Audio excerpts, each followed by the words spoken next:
எதுக்கு இந்த மாதிரி ஒரு டிராமா என்கிட்ட? ப்ளீஸ் பிரியா, பிரியா இங்க. என் பையன் மாதிரி ஒரு பையன் இருக்கான்னு நான் உங்ககிட்ட சொன்னேன். அவன் இவன் தான் தெரிஞ்சும் எதுக்காக என்கிட்ட மறைச்சீங்க? ரேகா, எனக்கு ஒண்ணுமே புரியல. எதுக்காக என்கிட்ட இப்படி ஒரு பொய்யே தேவையா உங்களுக்கு? ஆசிரமத்துல இருக்கேன்னு சொன்ன தீபக் இப்ப உங்க வீட்டுல இருக்கான். அனாதன் சொன்ன அவன் உங்களை அம்மான்னு கூப்பிடுறான். ஏன்? எதுக்கு? நான் சொன்னதும் உண்மைதான். தீபக் ஆசிரமத்துல தான் இருந்தான். அவன் ஒரு அனாதை தான். அப்புறம் எப்படி அவன் உங்களை அம்மான்னு கூப்பிடுறான்? பதில் சொல்லுங்க. ரேகா, உங்களுக்கு என்னன்னு தெரியும். அது எனக்கு தெரிஞ்சாகணும். அது என்னன்னு சொல்லுங்க ரேகா. ரேகா ப்ளீஸ், எனக்கு தெரிஞ்சுதான் ஆகணும். எப்படி பிரியா நான் உங்களுக்கு பதில் சொல்லுவேன்? நீங்க சொல்லாம வேற யார் சொல்லுவாங்க? வேற யார் சொல்லுவாங்க?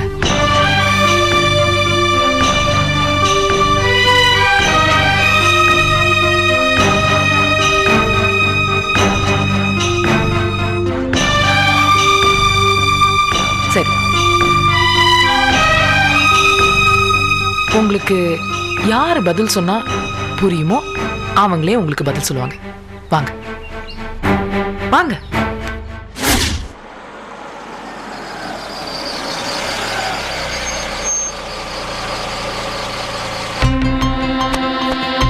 இதான் மேடம்.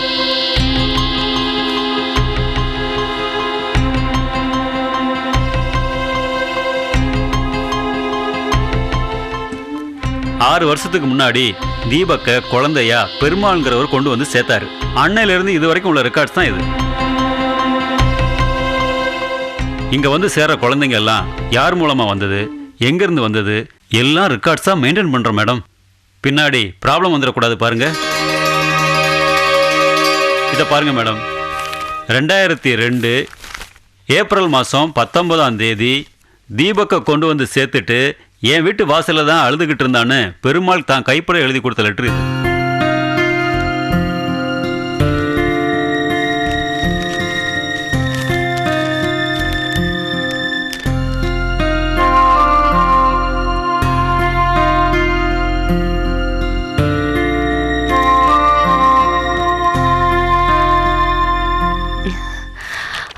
அப்புறம் ஏன் தீபக் ரேகா கூட அனுப்புனீங்க?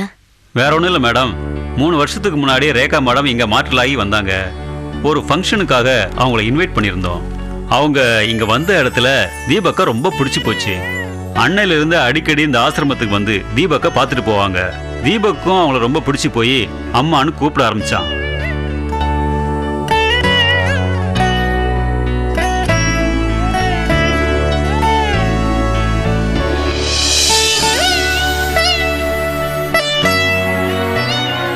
கொஞ்ச நாளாவே தீபக் ரொம்பவே மாறிட்டான்.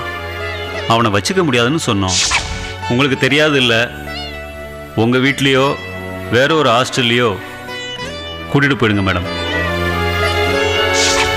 ரேகா மேடம் வேற வழி இல்லாமல் அவனை கூட்டிகிட்டு போயிட்டாங்க. இவ்வளோதான் நடந்துச்சு மேடம். இவ்வளோ பொறுமையா எல்லா டீட்டெயில்ஸையும் சொன்னதுக்கு ரொம்ப தேங்க்ஸ். நான் வரேன். வாங்க மேடம்.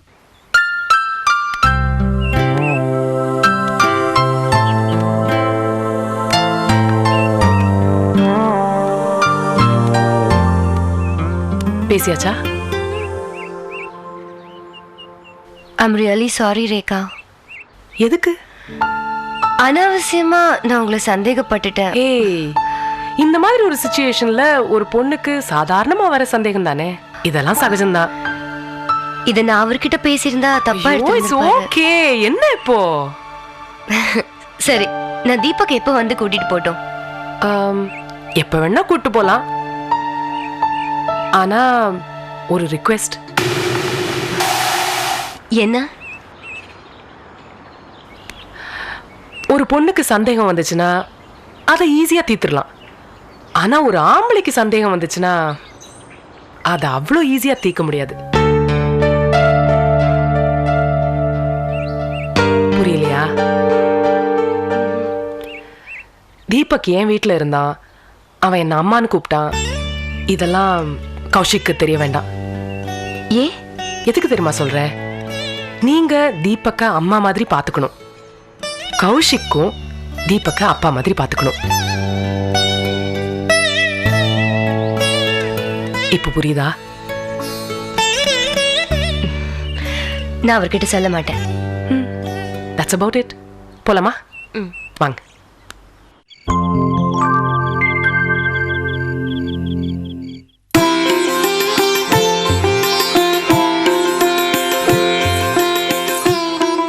சாமி கும்பிட்டியம்மா?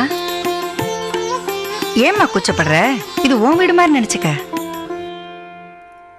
இந்து புதுசா கல்யாணம் ஆன பொண்ணு மாதிரியா இருக்க.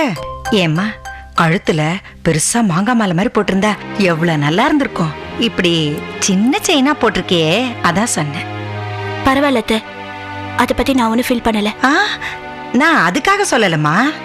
உங்க அம்மாவுக்கு நீ ஒரே பொண்ணு, அவங்க கிட்ட பேசி சம்மதிக்க வச்சிருந்தேன்னா அவங்களே உனக்கு கழுத்து நிறைய நகை போட்டு மகாலட்சுமி மாதிரி சந்தோஷமா அனுப்பி வச்சிருப்பாங்க.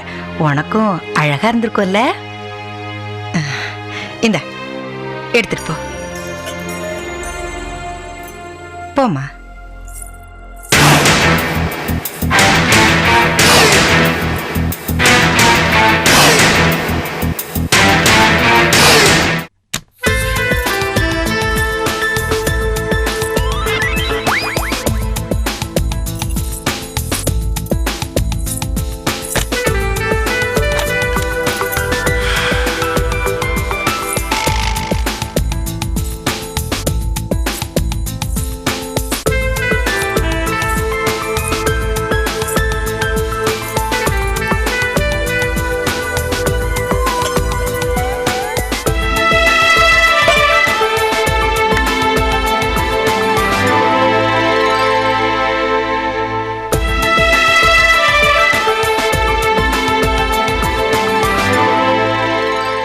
யாரையுமே கூப்பிடாம அனாதை மாதிரி நம்ம கல்யாணம் நடந்துச்சேன்னு வருத்தமா இருக்கா இந்து?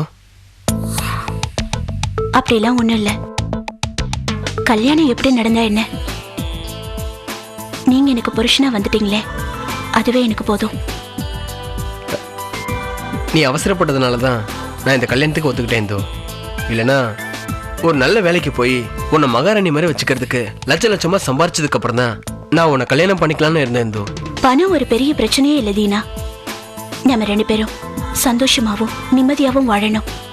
அதை விட உங்களை தப்பா பேசினவங்க முன்னாடி நாம தலை நிமிர்ந்து நிக்கணும். அதான் என்னோட ஆசை.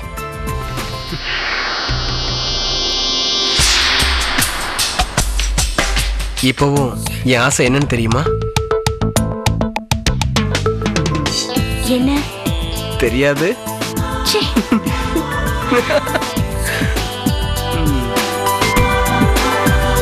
இந்து, நான் ரொம்ப கொடுத்து வச்சுவேன்.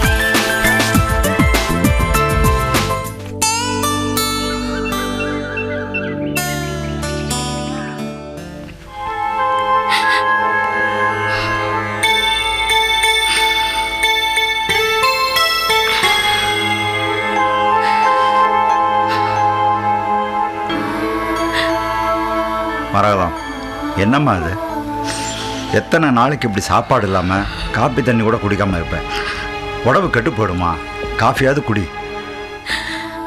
அவ பண்ணிட்டு போன காரியத்தை நினைச்சா வயிறு எரியுதுன்னு. அதெல்லாம் முடிஞ்சு போன விஷயம்மா, மறந்துடுமா. எப்படி நான் மறக்க முடியும்? எப்படி மறக்க முடியும்? படுபாவி, ஒரே பொண்ணுன்னு பாசத்தை கொட்டி வளர்த்த அத்தனையும் தூக்கி எரிஞ்சிட்டு அந்த கேடு கட்டவனோட அந்த பொறுக்கி பயலோட ஓடி போயிட்டா.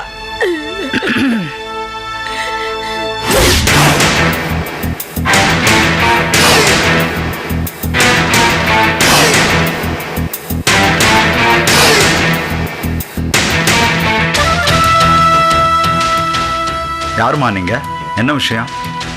நான் இந்த அம்மா கொஞ்ச நேரத்துக்கு முன்னாடி சொன்னாங்கல்ல, கேடு கட்டவன் பொறுக்கின்னு, அவனோட அம்மா.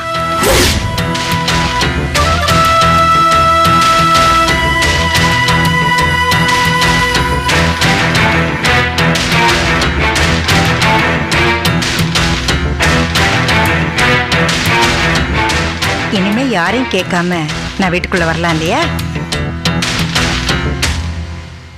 ஆக நான் உங்க சம்மந்தி.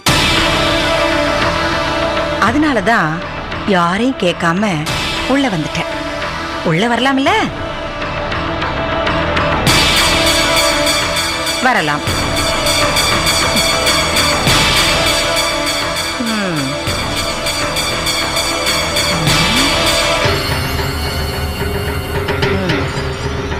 சோஃபா நல்லா தான் இருக்கு.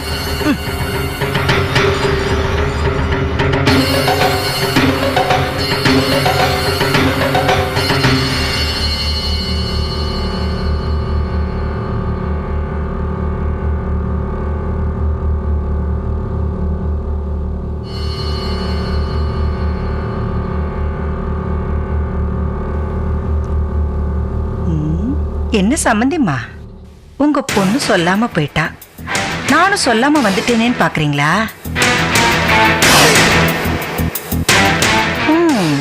பாக்குறதுக்கு வசதியான குடும்பம் மாதிரி தான் தெரியுது. ஆனா என்ன பிரயோஜனம்? அங்கங்க வசதியான குடும்பத்துல இருந்து பொண்ணு ஓடி போனா கை நிறைய பணமும் நகையும் எடுத்துட்டு ஓடி போவாங்க. ஆனா உங்க பொண்ணு பழைய பட்டுப்புடவையில கட்டிட்டு வந்து நிக்கிறா. நீங்களும் விவரமானவங்க தான். கண்ணுக்கு லட்சணமா ஒரு பையன் கிடைச்சிட்டான், கல்யாணம் பண்ற செலவு கூட வைக்காம பொண்ணு பணத்தை மிச்சம் பண்ணிட்டான்னு சைலண்டா இருந்துட்டீங்க. மா, வாய்க்கு வந்தபடி பேசாதீங்க. ஏன் ரோஷம் வருதா? அவ்வளவு ரோஷம் இருக்கிறவரா இருந்தா ஆனதாய் போச்சுன்னு பொண்ணுக்கு செய்ய வேண்டிய சீர்சனத்தை எல்லாம் கொண்டு வந்து கொடுத்துருக்கணும்ல.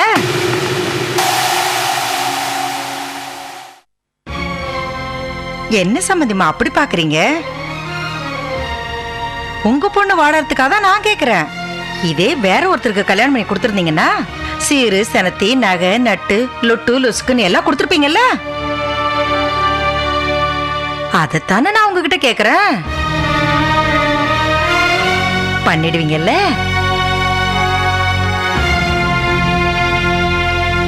பண்ணிடுவீங்க.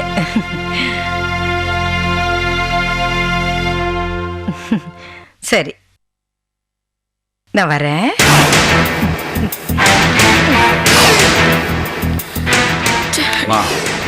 பையன்தான் தப்பானவன் நினைச்சோம். இந்த குடும்பமே அந்த மாதிரி தான் இருக்கும் போல் இருக்கு.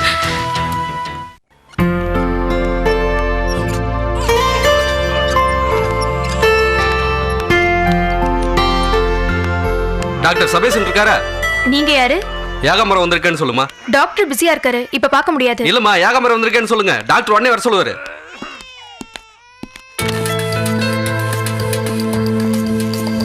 சார், ஏகாம்பரன் ஒருத்தர் வந்திருக்காரு. உள்ள வர சொல்லுங்க. ஓகே டாக்டர், உங்களை உள்ள வர சொல்றேன். சரி.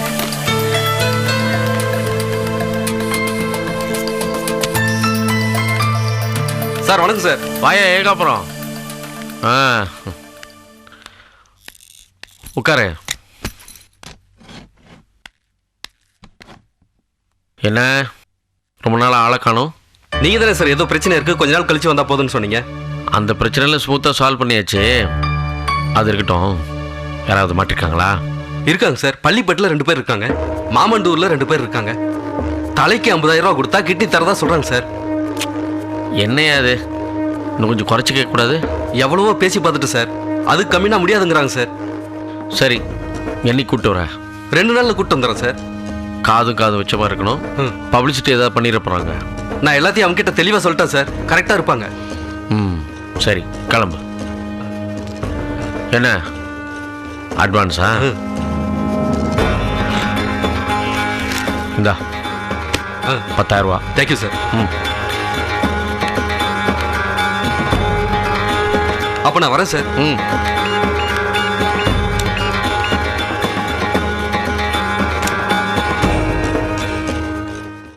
Hello, doctor Sabesan from India. இன்னும் 10 நாள்ல 4 கிட்னி ரெடியா இருக்கும். நீங்க தைரியமா அனுப்பலாம். மொத்தம் 80 லட்சம் ஆகும் சார். நானே ஒரு ஐட்டத்துக்கு 10 லட்ச ரூபா கொடுத்துருக்கேன். அப்புறம் ஆப்ரேஷன் டிரான்ஸ்பிளான்டேஷன் எவ்வளோ இருக்குல்ல. Okay okay done. யா யா.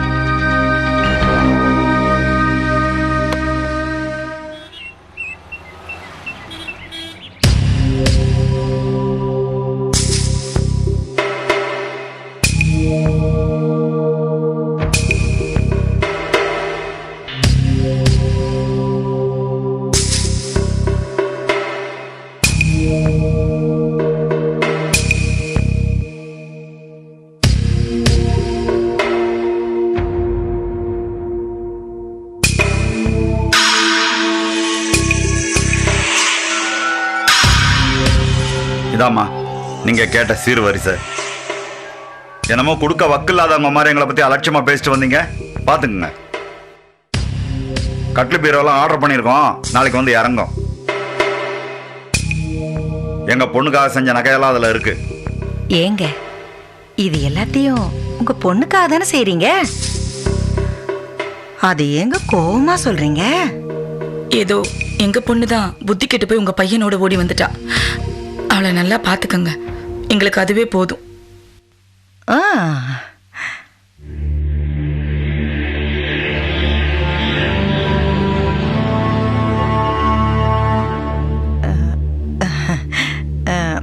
இந்து வெளியே போயிருக்கா. அவ வந்ததும் நானே சொல்லிடுறேன். அந்த கட்டில் பீரோ எல்லாம் நாளைக்கு வரும்னு சொன்னீங்களே, வந்துரும்ல? வரலன்னா செருப்பால் அடிங்க. வாமா.